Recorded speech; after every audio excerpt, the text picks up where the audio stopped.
Hi everyone, happy Monday. I hope you all had a great weekend. Today I am going to share something I wrote about the life lessons I have learned from my pets. I am a devoted fur mama. I have 2 dogs and a cat who I love very much. I do not have human children, so they are my children. And over the course of pet ownership, there are several things that I have learned, and I'm going to share some of them today. So sit back and relax, and I hope you enjoy the story. Life lessons learned from pets. How I'm becoming a better person by learning from my animals. There's been countless studies on the relationship between humans and animals. It's said that animals enrich our lives, caring for them encourages responsibility and exercise, and animal appearance are healthier with benefits like lower blood pressure. J.W. Stevens said, "Be the person your dog thinks you are." For most pet owners, their pet looks to them for everything. Pets depend on us for food, water, shelter, love, exercise, playtime, a safe place to sleep. The list goes on and on. We are our pets' whole lives, while they make up a fraction of ours. Okay, I admit to being a full-blown fur mama. The more I think about being the person my dog thinks I am, the more I realize I want to be the person my pets are. Duffy is my old lady. She's been my sidekick for over 13 years. When I say sidekick, I mean partner in life. Duffy has shown me unconditional love. She's never met a person she didn't like. She trusts others and forgives them when she's been wronged. She's had to have countless procedures at the vet's office, from having her glands drained to having teeth pulled and growths removed. She still walks into the office wiggling and wagging her tail, and has plenty of kisses for the doctor. Duffy has also shown me bravery. One night, after my marriage separation, Duffy and I were asleep in my bed. She woke up and started barking about 2 a.m. It wasn't her normal bark she was displaying, but a deep, throaty, aggressive bark I'd never heard before. She stuck by my side as I checked the house. Duffy has always weighed about 20 pounds, but she would take on the world to protect her human. The biggest trait I admire about Duffy is her independence.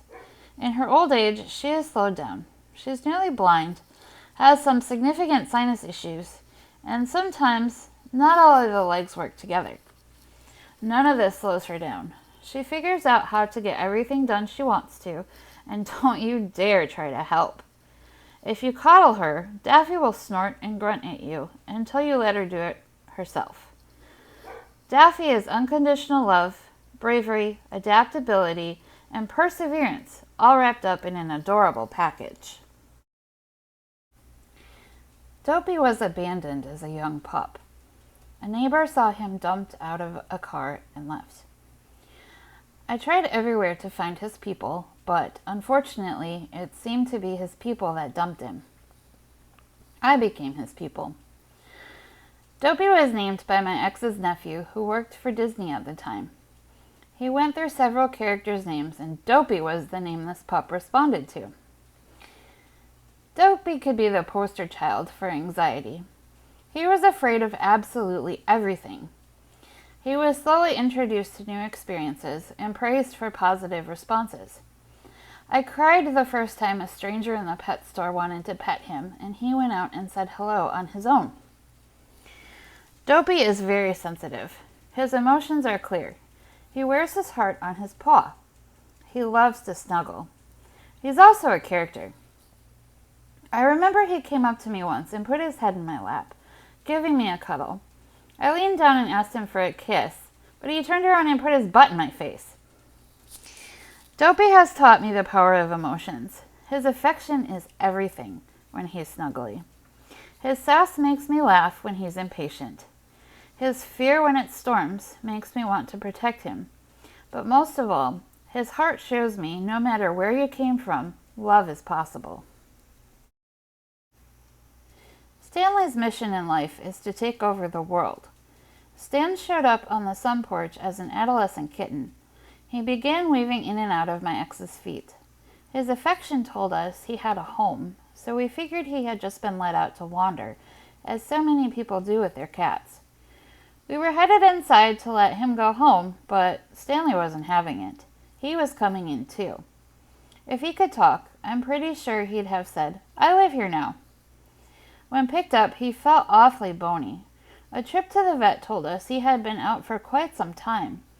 I again looked for his people, just to discover it didn't appear he had people. Stan has a big voice. He will tell you what he wants until you give it to him. He's taken over the house. The dogs are intimidated by him. You will hear about it when it's breakfast and dinner time. He is the first one to a freshly filled water bowl, and the others will wait their turns. He figured out how to open cabinet doors and knock his treats onto the floor when he felt he didn't have enough. He has the skills of a ninja, including balancing himself on top of a flat-screen TV. He takes up an entire king-size bed, and your feet will feel it if he doesn't get to lay where he wants. Stanley is an affectionate cat as well. He will wake me up by laying on me for a snuggle and purr his little heart out for chin scratches. He loves getting his belly rubbed, and when I pick him up, he snuggles into my shoulder. Stanley has taught me to speak up for what you want. Balance your life with assertion and affection, and when trouble comes at you, channel your inner ninja.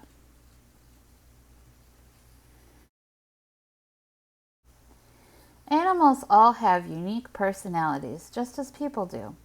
Their world, however, doesn't look like ours. Imagine if we all learned from them.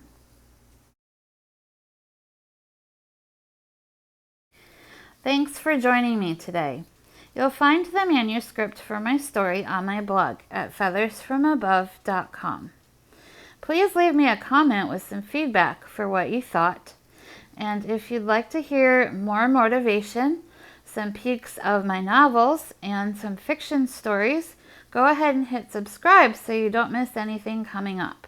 And as always, you can find my romance novels on my Amazon author page. Thank you.